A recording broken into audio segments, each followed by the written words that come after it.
Hello नमस्कार दोस्तों, Shivam study में आपका स्वागत है दोस्तों। मुझे आशा है कि आप लोग स्वस्थ और मस्त होंगे दोस्तों। कल संडे था, इसलिए कल हमने क्लास नहीं ली थी और हम थोड़ा बिजी भी थे कल, इस वजह से हमने क्लास नहीं ले पाई थी। इसके लिए हम आपसे क्षमा मांगते हैं दोस्तों। आज हम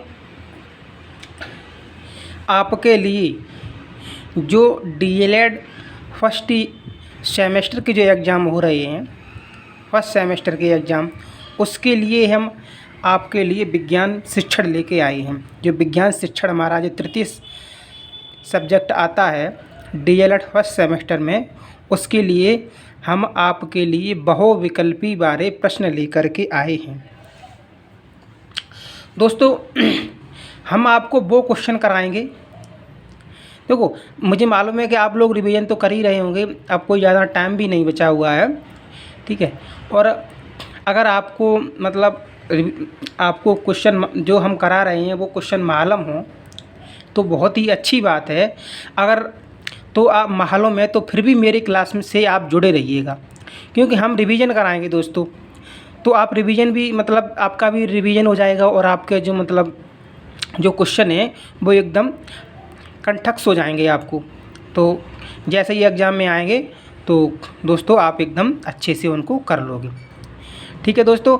हम आपको बहुविकल्पी प्रश्न कराने के लिए जा रहे हैं और जो भी भाई अभी तक इसकी तैयारी नहीं कर रहे हैं वो कृपया हमारे चैनल से जुड़ जाइएगा, हमारे YouTube चैनल शिवम स्टडी से जुड़ जाइएगा। इसके लिए आपको हमारे चैनल को सब्सक्राइब करना पड़ेगा और जितनी भी वीडियो हम आपको डालेंगे वो आपको कुछ भी नहीं करना पड़ेगा और जैसी कि तैसी वीडियो आपके पास पहुंच जाएंगी दोस्तों।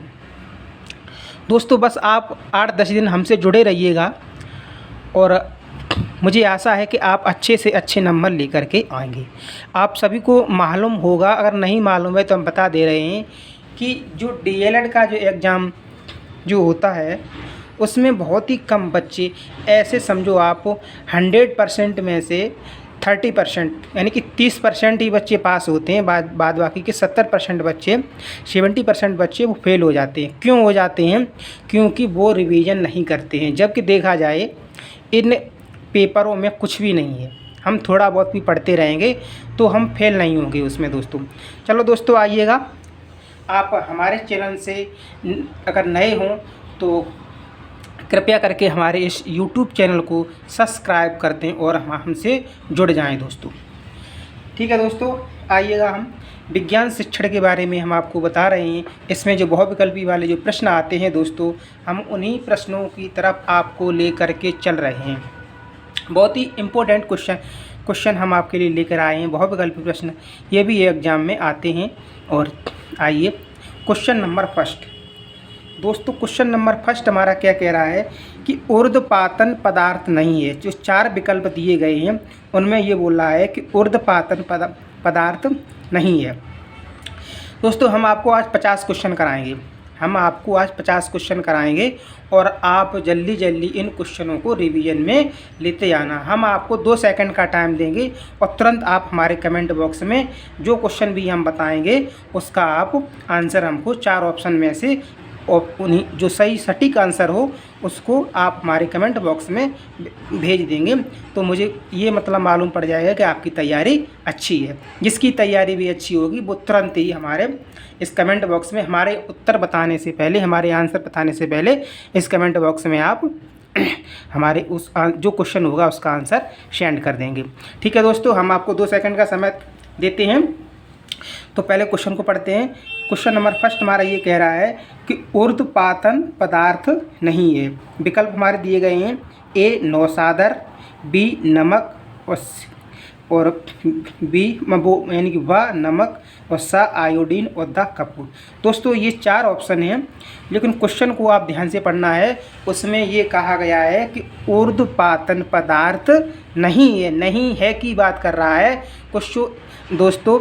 ऐसे क्वेश्चनों को, नहीं है वाले क्वेश्चनों को हम बहुत ही ध्यानपूर्वक पढ़ते हैं, सावधानी से, क्योंकि इसमें बहुत ही ज़्यादा गलती होने की संभावना रहती है। और आजकल के क्वेश्चनों का ट्रेंड यही चल रहा है आजकल के क्वेश्चनों का यही ट्रेंड चल रहा है कि वो नहीं है वाले प्रश्न ज़्यादातर रखता है। तो आइएगा दोस्तों, हम आपको समय दे रहे हैं, आप बताइएगा इसमें। ठीक है दोस्तों, आपका समय पूरा हुआ है। अब हम आपको बता रहे हैं इसमें जो ब आंसर है नमक। नमक हमारा ऊर्ध्वपातन पदार्थ नहीं है, यानी कि देखो नौशादर है, आयोडीन है, कपूर है, ये हमारे कैसे पदार्थ हैं, ये ऊर्ध्वपातन पदार्थ हैं, जबकि नमक हमारा ये ऊर्ध्वपातन नहीं है। भाई नमक ऊर्ध्वपातन कैसे हो सकता है? अगर नमक को हम धूप में रख देंगे या कहीं भी हवा में भी रख देंगे नमक को, तो वो पिघल जाएगा। कहीं वो गैस बनेगा? गैस तो नहीं बनेगा। भाई जो गैस जो ठोस पदार्थ से सीधे गैस अवस्था में हो जाए तो वही हमारा ऊर्ध्वपातन होता है। ठीक है दोस्तों, तो क्वेश्चन नंबर 1 का आंसर हो गया ब, यानी कि नमक। ठीक है दोस्तों, नेक्स्ट क्वेश्चन पे चलते हैं। तो नेक्स्ट क्वेश्चन हमारा है क्वेश्चन नंबर 2 कि निम्नलिखित में कीटभक्षी पौधा है। बा आंसर सही है नमक। ठीक है दोस्तों, हम आपको आंसर भी दिखा दे रहे हैं। उत्तर बा, ए का उत्तर बा, और ये 2023 में परीक्षा में आया हुआ क्वेश्चन है दोस्तों। ठीक है दोस्तों, तो क्वेश्चन नंबर 2 हमारा कह रहा है कि निम्नलिखित में कीटभक्षी पौधा है। ठीक, तो हम आपको ऑप्शन बता रहे हैं। आ ऑप्शन है नेपेंथीज, शंडियू, वीनस फ्लाई ट्रिप, और द ऑप्शन है उपर्युक्त सभी। दोस्तों 2 सेकंड का टाइम मिल रहा है आपको। ठीक है दोस्तों, आपका टाइम ख़त्म हुआ है। इसमें जो हमारा जो द ऑप्शन है उपर्युक्त सभी हमारा वो सही हो जाएगा, क्योंकि ये जो निफेंथिस, संडियू और वीनस फ्लाई ट्रिप ये सभी हमारे कीटभक्षी पौधे। ठीक है दोस्तों, देखो कीटभक्षी पौधा से आप समझते हैं इसका तात्पर्य क्या है? कीटभक्षी पौधा वो पौधा होता है जिस जगह ये उगते हैं वहाँ पर नाइट्रोजन की कमी होती है दोस्तों। जो हमारे मिट्टी में नाइट्रोजन की कमी होती है, ये उसी नाइट्रोजन की कमी को पूरा करते हैं, यानी कि जो कीड़ा मकोड़ा है उनको खा करके उस नाइट्रोजन की कमी को पूरा करते हैं। इन्हीं पौधों को हम कीटभक्षी पौधा, देखो पौधे भी कीड़ों को खाते हैं, पौधे भी ये मतलब जो ये पौधा है ना, ये एक विशेष प्रकार की सुगंध को छोड़ता है, और उसी सुगंध के कारण जो कीड़े मकोड़े होते हैं और वो आकर के उसी में चिपक जाते हैं और ये खा लेता है, और वहाँ पर जिस जगह पर खड़ा होता है वहाँ पर नाइट्रोजन की कमी को पूरा कर देता है दोस्तों। ठीक है, तो इसका क्वेश्चन नंबर 2 का आंसर है हमारा द, यानी कि उपर्युक्त सभी। ठीक है दोस्तों, तो नेक्स्ट क्वेश्चन आते हैं नेक्स्ट क्वेश्चन पर। तो क्वेश्चन नंबर 3 हमारा है कि नमक के विलयन से नमक प्राप्त करने की विधि है। ठीक है दोस्तों, ए है वाष्पन, आ वाष्पन, बा छानना, और सा निथारना, और दा इनमें से कोई नहीं। ठीक है दोस्तों, आपका टाइम शुरू हो रहा है 2 सेकंड का। ठीक है दोस्तों, मुझे आशा है कि आप लोगों ने कमेंट बॉक्स में अपना आंसर को सेंड कर दिया होगा। ठीक है दोस्तों, तो इसमें हमारा आ वाष्पन ऑप्शन सही है। देखते हैं क्वेश्चन नंबर 3 का आ हमारा वाष्पन सही है। अब देखो क्वेश्चन नंबर 4 पे आते हैं। ठीक है, देखो इसमें मात्रक परीक्षा में 1 या 2 नंबर के मात्रक 1 या 2 क्वेश्चन ये रखता है। ठीक है दोस्तों, तो आइए देखते हैं। इसमें हमारा क्वेश्चन नंबर 4 है कि द्रव्यमान का मानक मात्रक क्या है।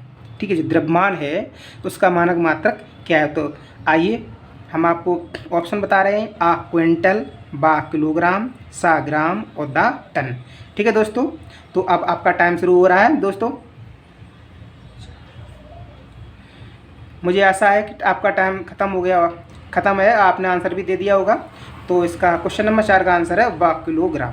द्रव्यमान का मात्रक किलोग्राम है। भाई द्रव्यमान क्या है? ठीक है, कोई वस्तु है तो भाई तो द्रव्यमान है ना। ठीक है, वस्तु हम जब कोई वस्तु को जब उसको मतलब उसका भार करेंगे तो हम किलोग्राम में तो भार करेंगे। ठीक है दोस्तों, अब क्वेश्चन नंबर 4 का आंसर क्या है? बा। ठीक, क्वेश्चन नंबर 5। ठीक है दोस्तों, तो क्वेश्चन नंबर 5 हमारा क्या है? देखो क्वेश्चन दोस्तों टाइम बहुत लग रहा है और इतना मेरे पास टाइम ही नहीं है। हम आपको जल्दी से क्वेश्चन कराते हैं दोस्तों, नहीं तो आपके क्वेश्चन बहुत से क्वेश्चन छूट जाएंगे। तो क्वेश्चन नंबर 5, प्रकाश संश्लेषण से में उत्पन्न होने वाली ऑक्सीजन गैस निकलती है दोस्तों।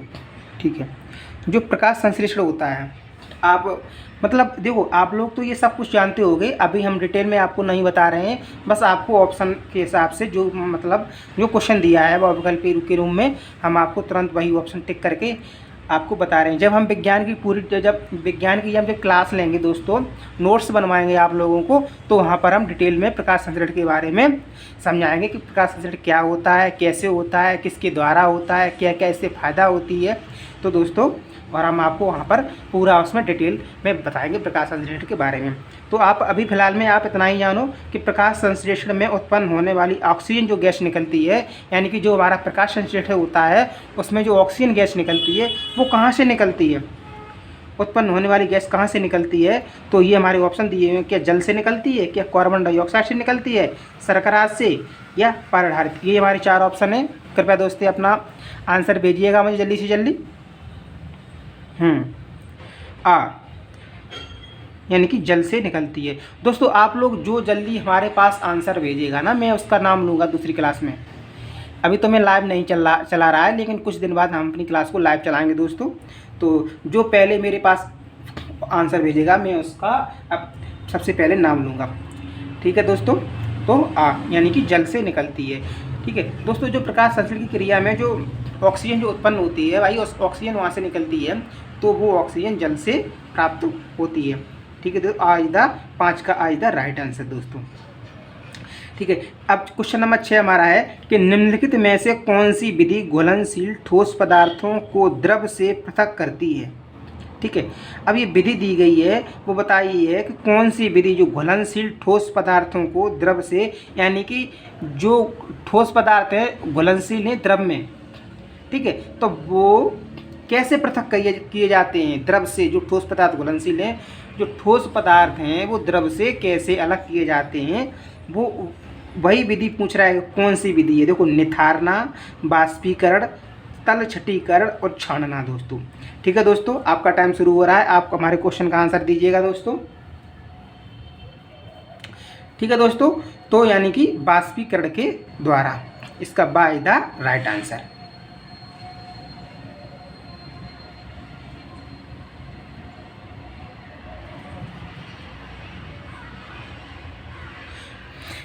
By the right answer. ठीक है दोस्तों, अब आइएगा क्वेश्चन नंबर 7 की तरफ चलते हैं। क्वेश्चन नंबर 7 हमारा ये कह रहा है कि किसी धातु के तल के क्षेत्रफल का मात्रक है। कोई धातु है, ठीक है, कोई धातु है कि तल के क्षेत्रफल का मात्रक है घन मीटर, वर्ग मीटर, मीटर या किलोमीटर। तो दोस्तों, आपका टाइम शुरू हो रहा है। कृपया एक बार हम आपको समझा दे रहे हैं, ये मतलब बोलना क्या चाह रहा है। जैसे हम कुछ भी ले लें, ऐसा हमारा ये जग है, ठीक है, जग को हम ज़मीन पे रखते हैं, तो वही कह रहा है किसी धातु के तल के क्षेत्रफल, मतलब जो हमारा जग है उसका जो नीचे का साइड है जो ज़मीन पर रखा हुआ है, उसके तल के क्षेत्रफल का मात्रक बता रहा है, ये पूछ रहा है ये।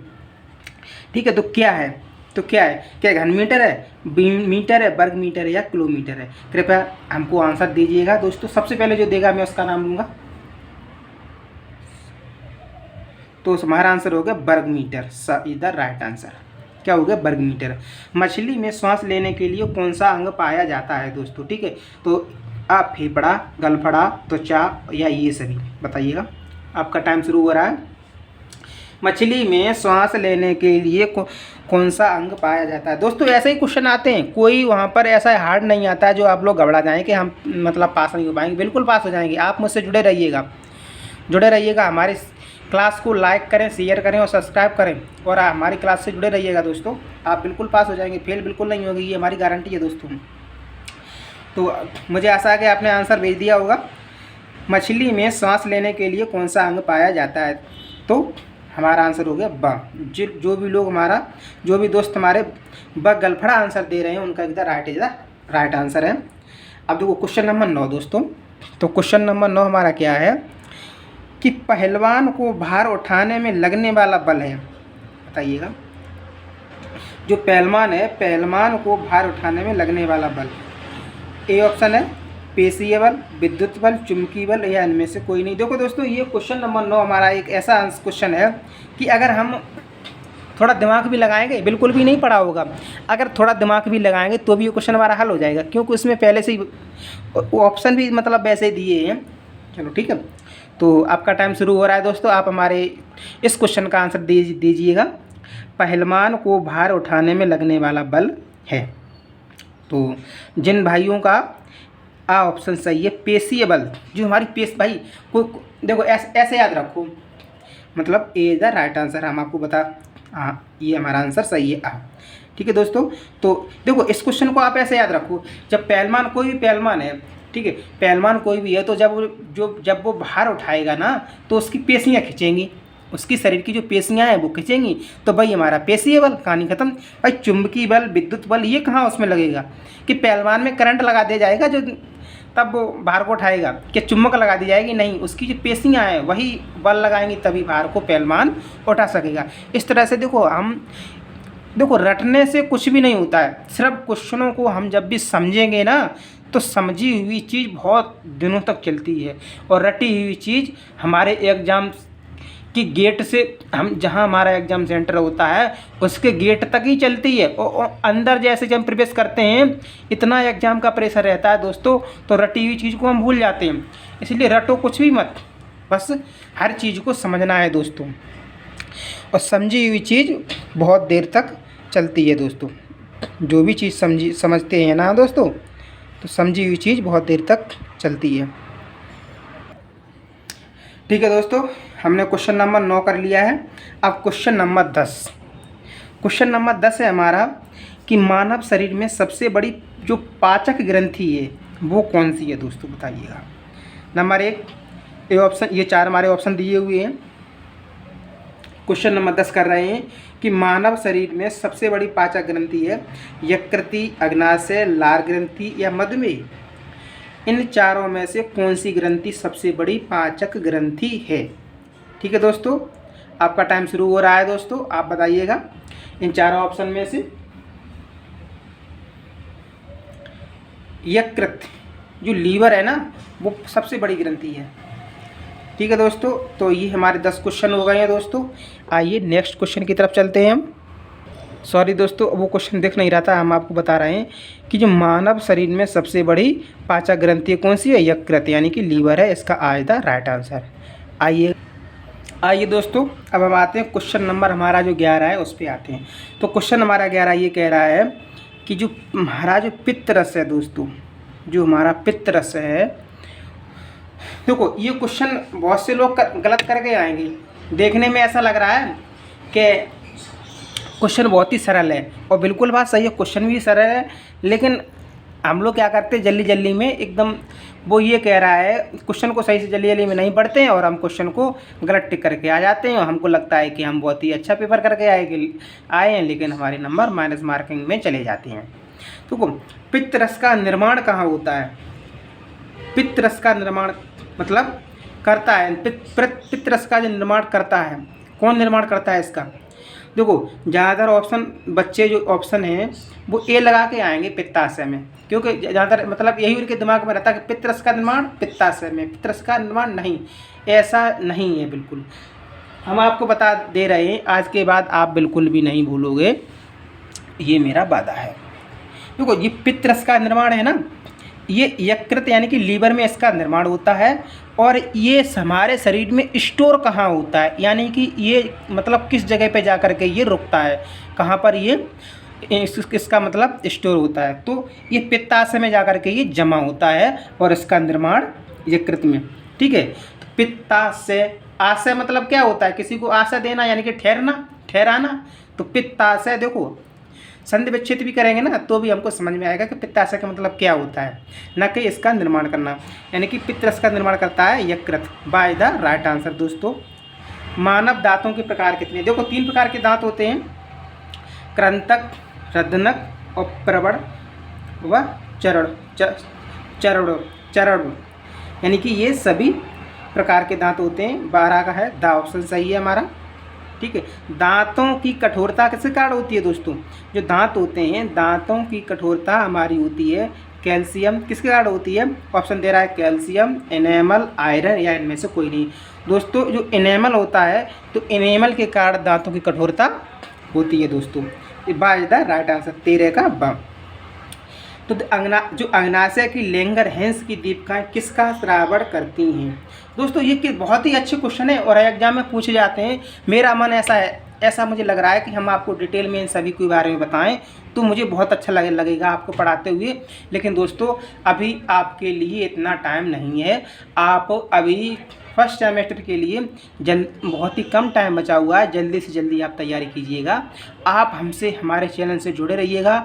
आपको फ्री में यूट्यूब में फ्री में आपको विज्ञान की क्लास, पूरा विज्ञान, आप चाहे कोई भी कंपटीशन का एग्ज़ाम देने के लिए जाएंगे, हम पूरा विज्ञान आपको कराएंगे। और ये 100% आपको चाहे कोई भी एग्ज़ाम देने के लिए जाएंगे आपको मिलना ही मिलना है मेरा पढ़ाया हुआ दोस्तों। ठीक है, तो क्वेश्चन नंबर 14 हमारा, यानी कि 13 तो हो गया है, 14 हमारा, अग्नाशय की लैंगरहैंस की दीपिकाएँ किसका श्रावण करती हैं? दोस्तों ये हमारे ऑप्शन है, इंसुलिन है, पित्तरस का है, अग्नाशय रस का है, या इन सभी का है। आपका टाइम चल रहा है दोस्तों, बताइएगा आप।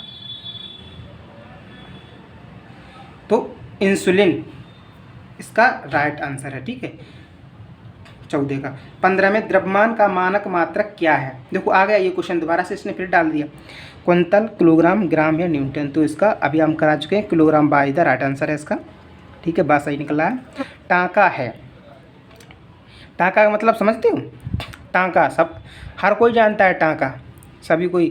ठीक है, तो ये मत समझ लेना इसने एक ऑप्शन भी ऐसा दिया है, बहुत जो ऑप्शन हमारे 4 हैं उनमें एक ऑप्शन ऐसा दिया है कि जहाँ पर ये बांग्लादेश की मुद्रा है, टका। बांग्लादेश की मुद्रा सभी लोगों को मालूम होगा, जिसने पढ़ा होगा कि बांग्लादेश की मुद्रा है वो टका है, लेकिन उसने वही टका को टाँका कर दिया। नहीं कर नहीं दिया, टाँका सही लिखा है। हम लोगों को क्या लगेगा कि एग्जामिनर ने गलत लिख दिया, लेकिन ऐसा नहीं है, उसने गलत नहीं लिखा है, उसने सही लिखा है और हम लोग घूम गए खुद ही। ठीक है, तो टाँका है जल संचयन की विधि, आ और बी ऑप्शन है सिलाई करने की विधि, स है बांग्लादेश को आया बांग्लादेश की मुद्रा, दा प्रदूषण मापने की विधि। ठीक है, तो टाँका क्या है? टाँका है हमारी एक सिलाई करने की विधि। भाई सिलाई करते हैं ना हम, तो कपड़ों को टाँकते हैं या कुछ को भी कुछ किसी को कुछ भी होता है उसको जब टाँकते हैं ना, तो वही हमारा है टाँका है सिलाई करने की विधि, ना कि बांग्लादेश की मुद्रा, ना ये ना ये। ठीक है, टच मी नोट किसे कहते हैं? टच मी नोट आप लोगों को मालूम होगा, टच मी नोट। आइएगा question number 17, touch me note किसे कहते हैं? नागफनी को, गुलाब को, सुई मुई को, या इन सभी को। सभी लोगों को मालूम पड़ गया क्वेश्चन। ये क्वेश्चन बहुत ही अच्छा क्वेश्चन है और मुझे लग रहा है कि सभी लोग मतलब इसको बता देंगे कि टच मी नोट। वो ये कह रहा है कि मुझे टच मत करो पौधा, तो वही कह रहा है टच मी नोट, यानी कि ये छुई मुई का पौधा है, वो बोल रहा है ये इसका आंसर है। तो यानी कि देखो शायद राइट आंसर इसका यही आंसर है दोस्तों। अब आती है नारियल तथा कमल में कौन सा प्रकीर्णन होता है? ठीक है दोस्तों, नारियल और कमल में कौन सा प्रकीर्णन होता है? क्या वायु प्रकीर्णन, जल प्रकीर्णन, जंतुओं द्वारा प्रकीर्णन, या ये सभी? भाई ये सभी तो नहीं होगा ऑप्शन, नहीं ये सोचो चलो ये सभी ऑप्शन है दा, तो हम दवाई मतलब ठोक के आएंगे, लगा के ऐसे ले आए घर पे, क्वेश्चन हमारा सही होगा? नहीं, ये सभी तो नहीं होगा। देखो नारियल और कमल ये वहीं उसी जगह पे होते हैं जहाँ पर जल की मात्रा ज़्यादा होती है। भाई कम जगह इस शुष्क जगह पे तो होंगे नहीं है, क्योंकि नारियल को भी ज़्यादा पानी की आवश्यकता है और कमल को भी ज़्यादा पानी की आवश्यकता है। तो जाहिर सी बात है कि बायदा इसका राइट आंसर है, जल प्रकीर्णन की होता है इसमें। मानव शरीर में पाई जाने वाली जो पाचक ग्रंथियाँ हैं, यकृत, अग्नाशय, लार, ये सभी लोग जानते हैं। चलो इसका हम आपको आंसर बता दे रहे, बाय द राइट आंसर 18 का बा। ठीक है, मानव शरीर में पाई जाने वाली जो पाचक ग्रंथियां हैं, ये तो जाहिर सी बात है, ये क्वेश्चन तो आप सभी लोग जानते होंगे। यकृत, लार और अग्नाशय, यानी कि दाई द राइट आंसर, ये सभी जो ग्रंथियां हैं वो पाचक ग्रंथियां हैं दोस्तों। देखो इंसुलिन हार्मोन जो अग्नाशय से निकलता है की कमी से रोग होता है, ये बहुत ही अच्छा क्वेश्चन है, बार बार एग्जाम में पूछा जाता है। ठीक है, मुझे मतलब ये तो क्वेश्चन बिल्कुल है सरल, लेकिन पूछा जाता है और मुझे मालूम है कि आप लोगों को मालूम होगा। देखो ना तो इससे पीलिया होता है, ना कैंसर होता है, ना टीबी, इससे मधुमेह, डायबिटीज कहते नहीं, जो शुगर की बीमारी होती है वो इसी की कमी से होती है। इंसुलिन की कमी से मधुमेह होता है। ठीक है दोस्तों, आइएगा देखो लंबाई का मात्रक मीटर, द्रव्यमान का मात्रक किलोग्राम तथा समय का मात्रक सेकंड किस पद्धति से संबंधित है दोस्तों? हाँ देखो ये क्वेश्चन है, आपको ध्यान रखना है, एक क्वेश्चन यहाँ से आना ही आना है। क्या MKS पद्धति, FPS पद्धति, CGS पद्धति या इन सब ये सभी पद्धति? ठीक है दोस्तों, तो इसका आंसर है आ। जो MKS पद्धति है उस पद्धति के अंतर्गत जो लंबाई का मात्रक मीटर होता है, द्रव्यमान का मात्रक किलोग्राम होता है, समय का मात्रक सेकंड होता है, ये जो पद्धतियाँ होती हैं इसी के अंतर्गत ये मतलब आते हैं, तो वो MKS पद्धति के अंतर्गत ये आते हैं। ठीक है दोस्तों, तो इसका आई द राइट आंसर दोस्तों। ठीक है दोस्तों, तो आज की क्लास में हम आपको इतना ही पढ़ाते हैं और कल यहीं से क्वेश्चन नंबर 22 से हम कल स्टार्ट करेंगे दोस्तों।